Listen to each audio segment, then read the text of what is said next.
Anyway, so let's get the show on the road. For those of you who don't know, my name is Julian de Salaberry. As it says on your screen, I am the CEO and the founder of Galen Growth. And I'm joined today by Sarah. I won't pronounce her surname. It says on the screen for you, who is our head of research and analytics for the US of A and Europe, and has been a member of the Galen Growth team for a little while now. Galen Growth is the global leader in digital health intelligence, analytics, and matchmaking to industry and to investors. And we have celebrated our 5-year anniversary this year. 5 years of delighting our clients in an unmatched and unequal manner. So each year, as I said earlier on, we publish our much coveted reports. So in January, we always publish our full year. And this year is a unusual year, I guess, for Galen Growth, because most of you who are familiar with Galen Growth will be very familiar with our Asia Pacific report. And so you will be pleasantly surprised, no doubt, to see that we are now publishing a report on the US of A, on the Middle East, on Europe, and on Asia Pacific. And with the same zeal and comprehensiveness of our Asia Pac reports of the past, we've continued that trend in the breadth and depth and accuracy of our reports for the other regions. And so today it is focused on Europe. And as I said before, these reports are all available on our website. Now, Sarah, let me transition to you and let you take us through the key trends of the European digital health ecosystems. Thank you, Julian. And welcome to everyone who's joining us. I look forward to walking you through the selected slides from our European ecosystem report. At the end of the webinar, you'll have an overview of the information from our report, along with some exclusive insights for 2021. For more details, as Julian mentioned, please download the full report. So let's jump in. In 2020, $1.31 billion of total funding was deployed across Europe in 141 deals. That's down 45% in deployed venture funding and 48% in deal volume from 2019. In addition to venture funding, European ventures succeeded in realizing a total disclosed investment value of $446 million in IPOs and M&A. But let's compare quickly the European numbers to the digital health ventures across the globe. Across the globe, digital health ventures raised more than $25 billion across 932 deals in venture capital funding.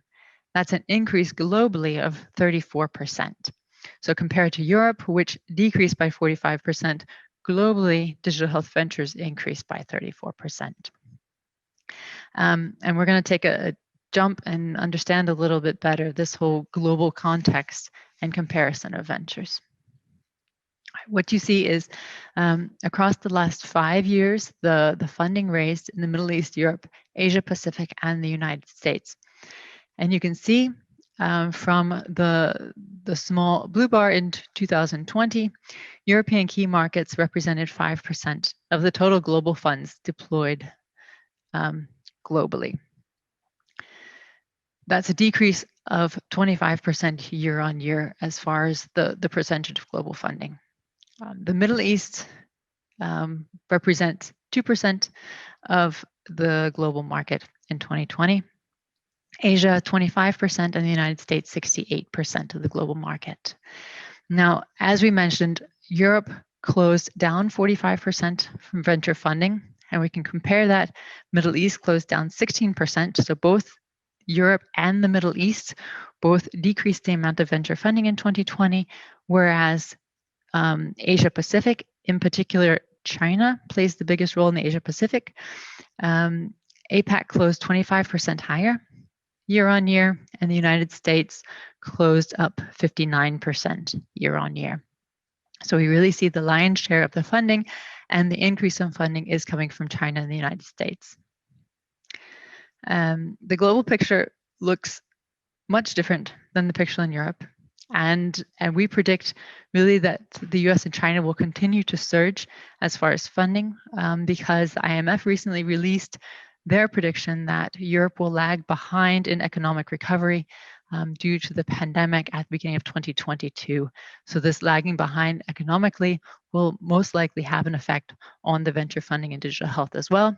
But we'll see the global picture continuing to increase because China and the United States are seeing a much faster recovery from the global pandemic and from the financial crisis that we experienced in 2020. Galen Growth's European coverage for this year includes the 8 largest digital health markets, which we believe are representative of the European market as a whole. 80% of Europe's total funding is distributed among the top 3 economies, the top 3 markets within Europe.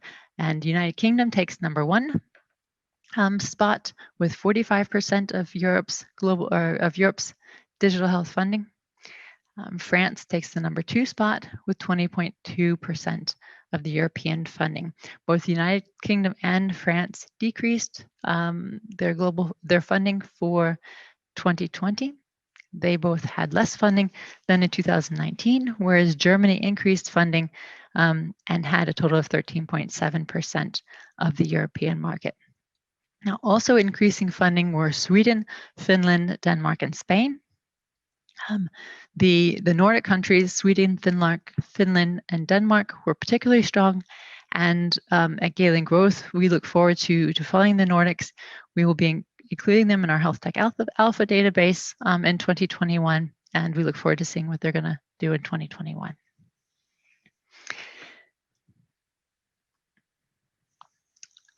The digital health funding history within Europe.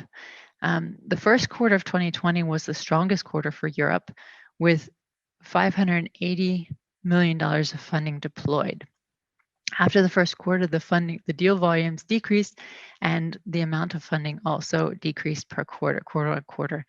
You can see the first half with 91 deals was significantly higher than the second half, and the total number of deals, as we discussed before, and the total number of funding both decreased significantly in 2020. On a positive note, though, the average ticket size in 2020 was more than double the average ticket size in 2019. And we can see in the quarter-on-quarter digital health funding history that quarterly from 2016 to 2020, the average deal size, which is the dark colored line, is steadily increasing from quarter to quarter with, of course, some quarterly fluctuation. But that means the average deal size, the dollars per deal are steadily increasing in Europe. That is good news because the green bubbles above represent the number of deals per quarter. And the number of deals has been steadily decreasing from 2019. 2020, of course, the funding amount reaching an extreme high, record numbers for quarter 3. Across the globe, the average deal size, the increase in average deal size is a global phenomenon that we see. But I can share with you the numbers. Europe is far behind as far as deal size. The average deal size in the Middle East was 10.7 compared to 9.3 million in Europe. The average deal size in Asia was $26.4 million. And in the United States, the average deal size was an unbelievable $38.3 million for venture funding. The United States increased the average deal size by 70% over 2019, whereas Europe increased more than 2 times. So Europe is catching up, but it still has a long ways to go with the average deal size.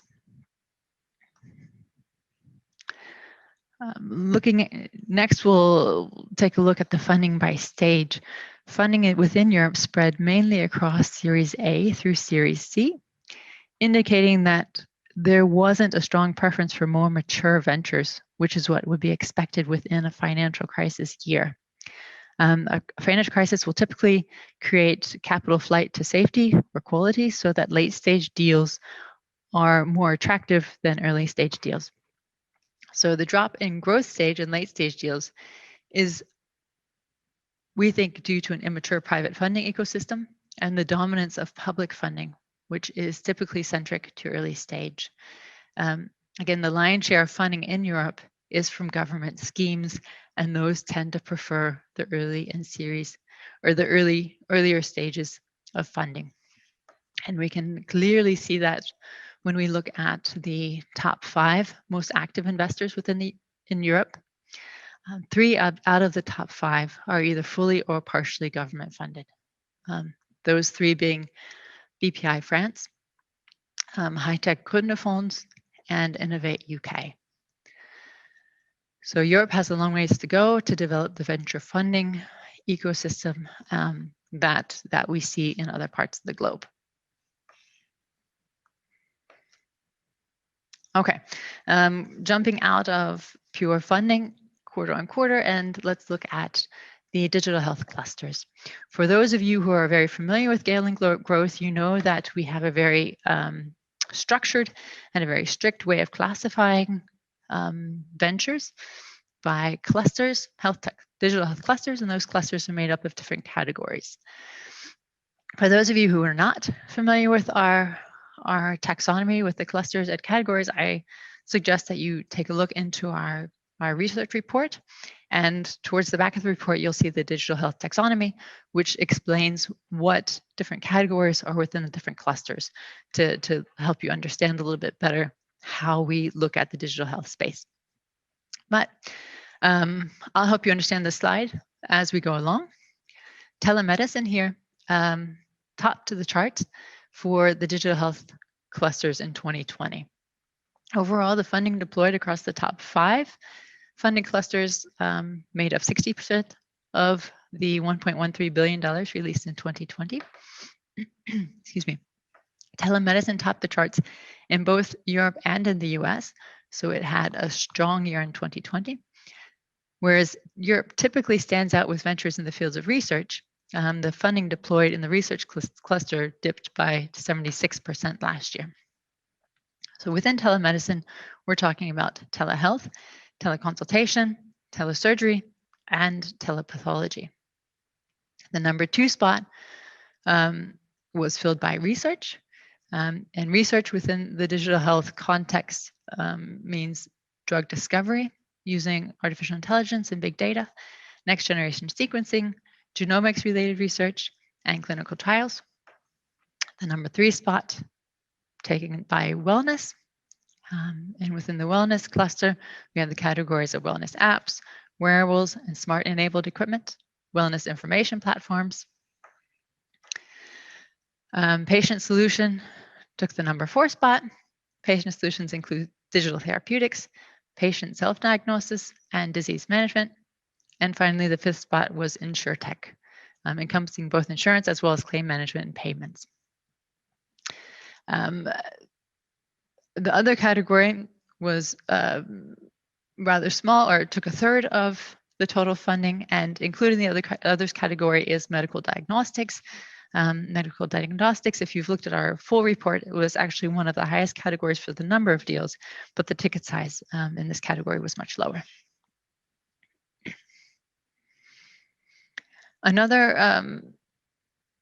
Another way to look at the information is through the therapeutic focus areas. Funding last year was distributed pretty broadly across the therapeutic areas, with the top 5 areas only representing 41% of the total.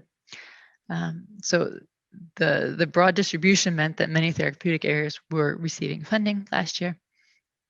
And what we see within the top 5 is that 3 out of the top 5 therapeutic areas increased funding in 2020. That means they have green arrows, and the funding in those therapeutic areas was higher in 2020 than in 2019. That's quite remarkable for 2020, considering the 45% decrease overall in European funding. We'll focus today on the top 2 therapeutic focus areas, because oncology only captured 4 venture funding deals.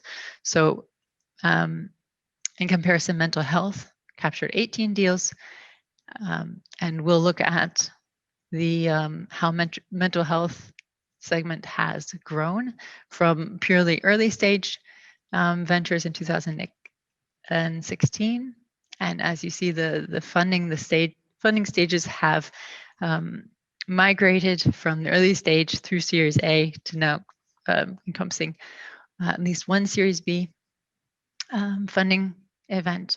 And as well, cardiovascular diseases we'll discuss in detail. Cardiovascular disease is a much more mature area, and it also received the top spot, the top therapeutic focus area.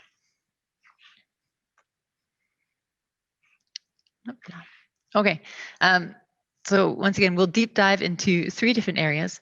We'll deep dive into mental health and cardiovascular diseases, as well as the third area of telemedicine.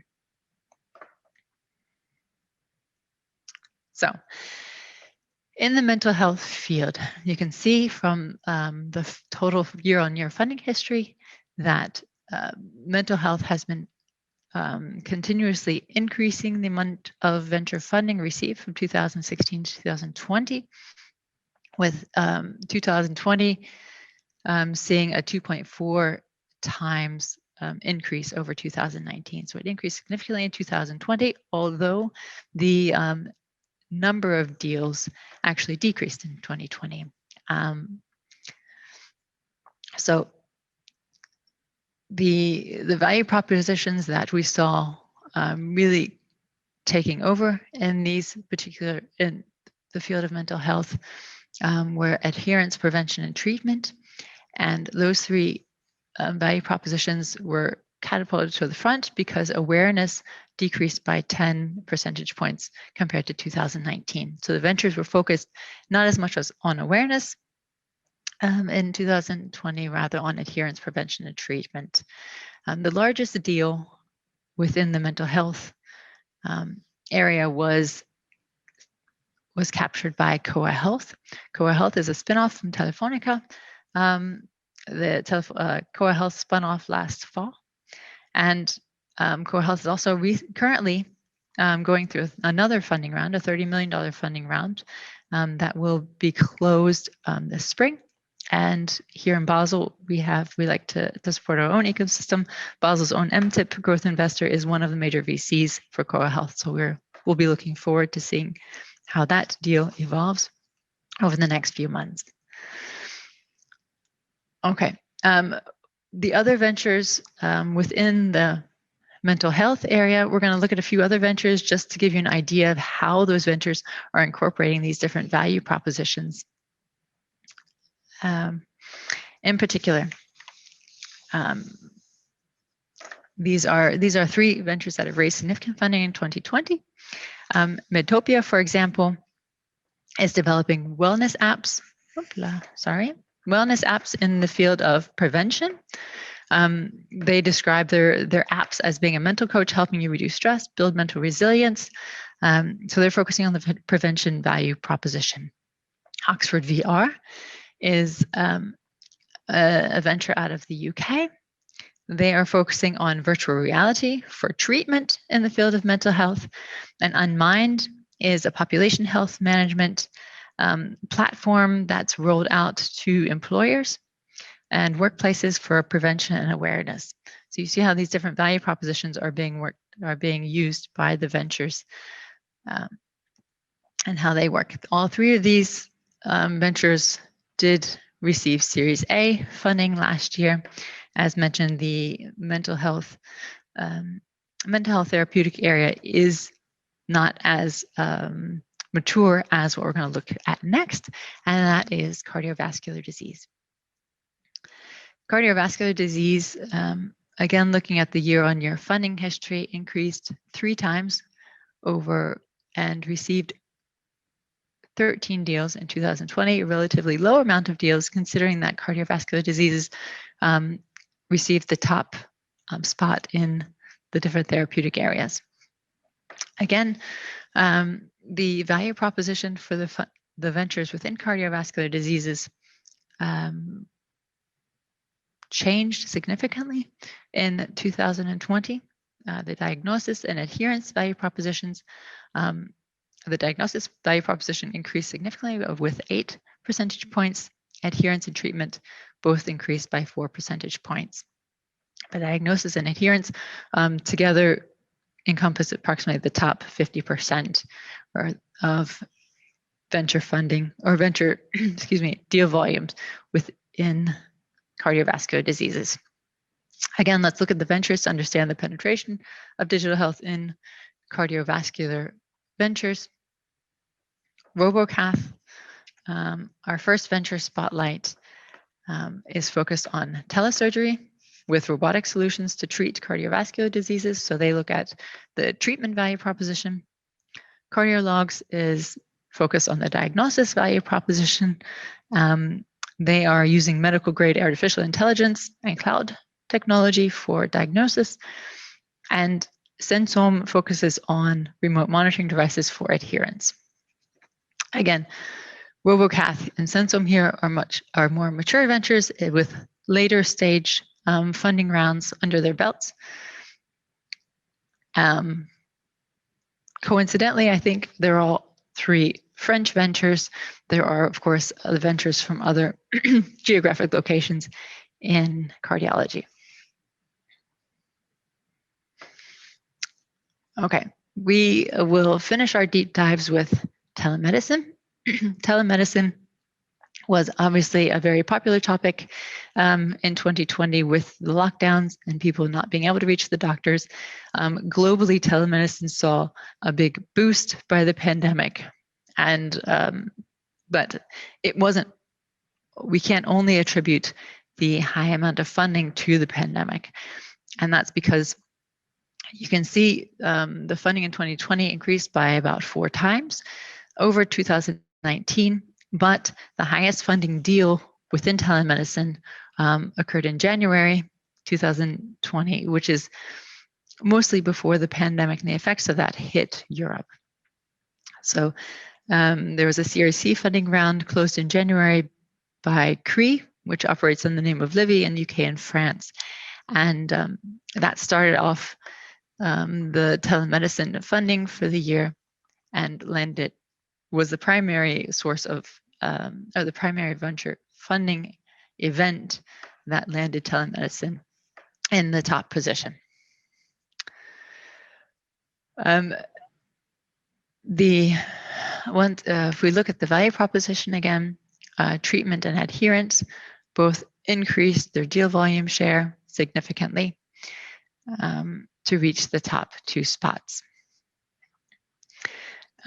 Now, if you've been paying close attention when we talk about the value proposition, you will have noticed that adherence has been in either top or it has been in one of the top 2 spots in all of the top categories that we've discussed, the categories and therapeutic areas. Adherence has been a big topic for ventures in 2020. And we expect that this will continue because of, we've heard from a lot of our pharma, from a lot of our biotech customers that they're looking to increase their adherence. And we know for the different value-based health schemes that there's a particular focus on adherence. So we look to see this trend of ventures focusing on adherence, the value proposition of adherence, continuing throughout 2021.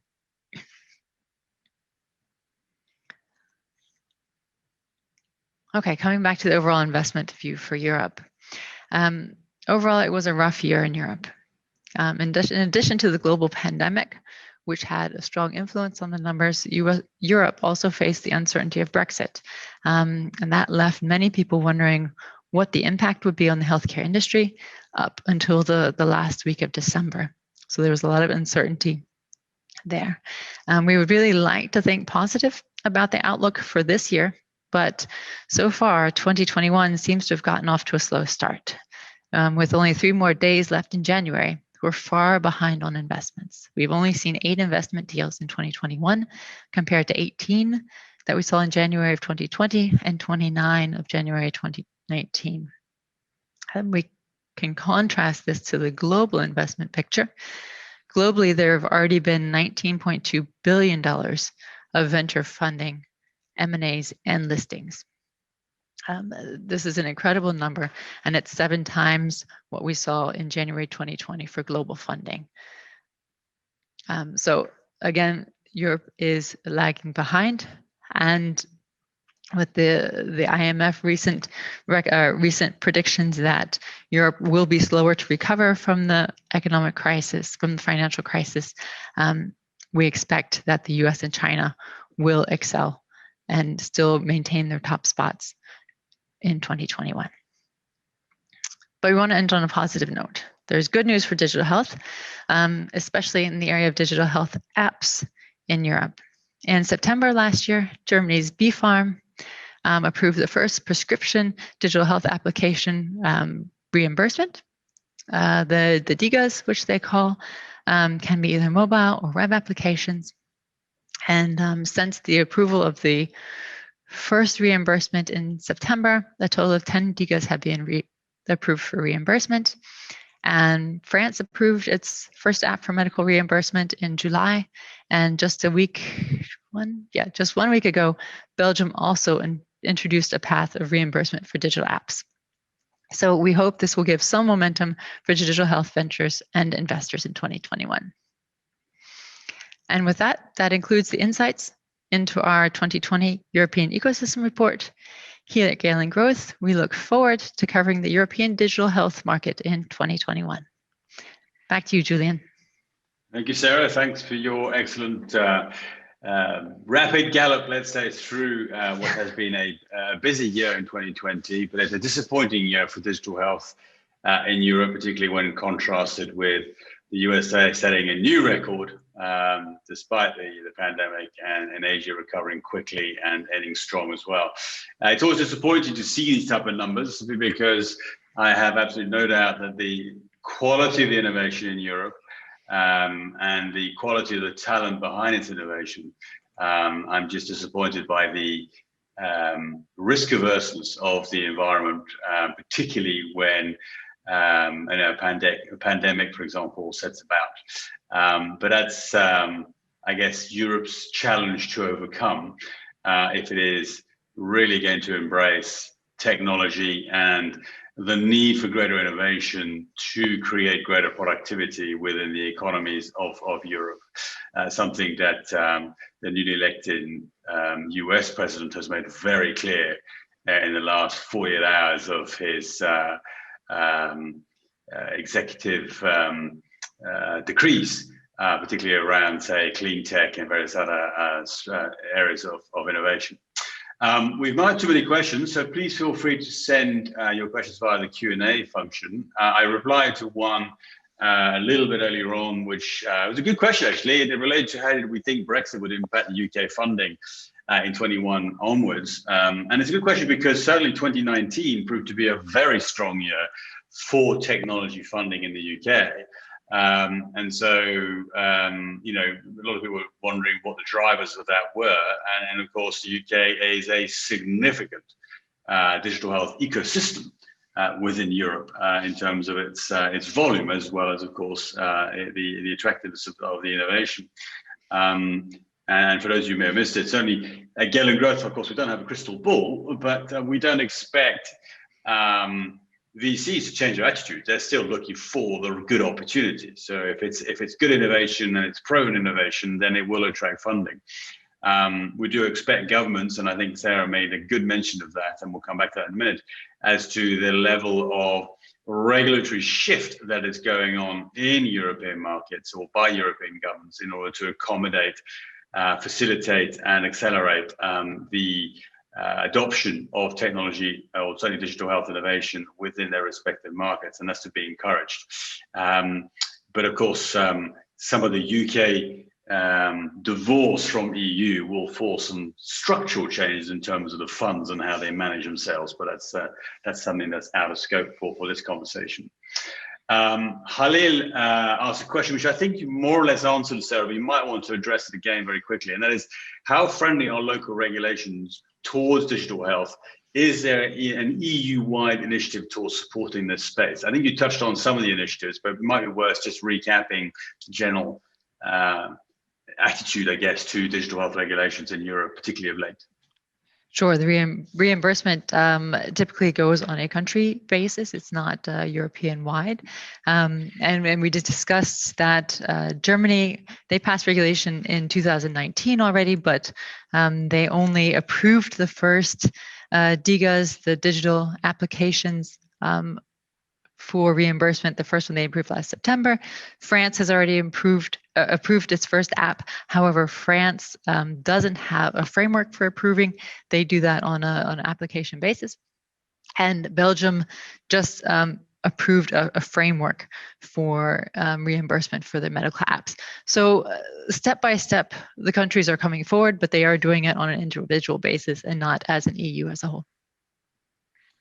Yeah, absolutely, and it's good to see that initiatives like the German initiative, which is more recent than some of the other European countries. I mean, France has been down this path already for a little while now, but certainly that Germany is maintaining momentum despite some delays in going live with their initiative. They are certainly embracing it, moving forward, and it's certainly proving attractive to numerous non-European country-based digital health ventures that are very interested in the reimbursement mechanism. But as one of them said to me only yesterday, based in Australia, who is actively looking at getting approval by the German government, they are very acutely aware that getting approval by the German government is the easy part. The rest is, of course, creating acceptance and adoption at a physician level to get prescribed. That's much, much, much harder.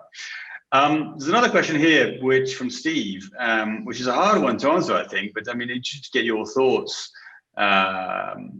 Sarah, what do you think would unlock private money as opposed to government funding towards venture capital funds? It's quite a tough one, that, but I mean, how would we redress a balance where we'd end up seeing more private money in Europe moving into digital health? I mean, it seems to me that we're looking at the general maturity of the venture capital here in Europe, and they just haven't quite reached the point that we see in the United States.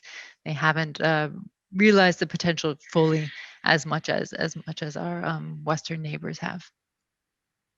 No, I think you're right. I think there is a cultural aspect in terms of risk appetite. But I think there's also a regulatory environment as well. The constant accusation that comes back to a lot of European countries is the tax challenges of being an equity holder or being an investor in equity. And so, of course, that does present a bit of a handbrake or a bit of a headwind for investors. The other, I think, is exits. Which by that I mean that there haven't been yet enough proof points of exits, be they M&A, be they IPO, or be they in fact ventures moving through to growth and late stage, and that lack of visible exits, I think, is not encouraging more funding to follow. But as I said, I think for me, the innovation is very attractive in Europe. The talent is strong, and the valuations are actually quite sensible. And therefore, there is a need to demystify the European digital health ecosystem and its innovation, and make it that much more attractive to the investors, potentially from overseas. We saw a little bit of a trend of that in 2019, where we saw a few Asian-based investors take positions in digital health ventures in the UK, for example, primarily from Japan and from Singapore. And Singapore, you can imagine, it's the sovereign funds that are taking those positions as opposed to private investors. So it does happen. It's just that I think the environment needs to be more inviting and more attractive to an investor. Any other questions? I see Beatrice is helping us answering one of those questions, which is great. Beatrice is also asking, Sarah, will we see a higher attractiveness of startups to move or look towards the US or Asia for funding in the next few years? This is something that they're already doing. Of course, they look, as a startup, you look everywhere you can to find money. And but as Julian said, as you said, we have had certain Asian investors looking towards Europe. So I think increasingly you're seeing the investors looking globally. Whether or not this this trend changes significantly, I think we'll see a slow globalization of funding, but this is slow. I haven't seen, unless Julian, you have any good examples, we haven't seen it happening at a more rapid rate over the last year. No, I mean, I think Beatus probably has a good understanding of that himself as well. I think the attractiveness of going somewhere else is funding, but also access to a large market. So I think short term, we will continue to see a trend of the most promising digital health ventures in Europe trying to bridge into the US, either as well as or instead of their original market. And so I think that trend will continue in the short term because of the funding, because of the size of the US market, is after all the largest healthcare market by dollar value in the world. I don't think we'll see that trend towards Asia just yet, for reasons that are very similar to Europe, which is, other than China, which we'll park for a minute, the rest of Asia is really a bit like Europe. It's a region with a lot of countries in it, which all have their own regulatory systems, all have language barriers, all have various other issues such as physician adoption, etc. So that's not easy to overcome if you're not familiar with Asia as a market. China is the exception in terms of the fact that it is a very large market, and you can hold it up there alongside the USA in terms of size and potential. The challenge is that to be successful in China, you need to be based in China, 2, have a China team, 3, speak Chinese, and 4, have a fantastic network within China. All of these are substantial requirements for a European-based digital health venture to be successful in China. But we might see migration the other way, as in some attractive ventures from Asia coming to Europe to expand their existing position in Asia. So, all right, a couple more questions. Sarah, you mentioned about government grants, public enterprise funding towards early stage. Do you have any stats towards sovereign funding towards digital health centric to Europe? I don't know if you want to touch on that very briefly in terms of any data you have to hand. I know we have the data, but I'm not sure you necessarily have that data to hand tonight as far as sovereign wealth fund activity in digital health in Europe.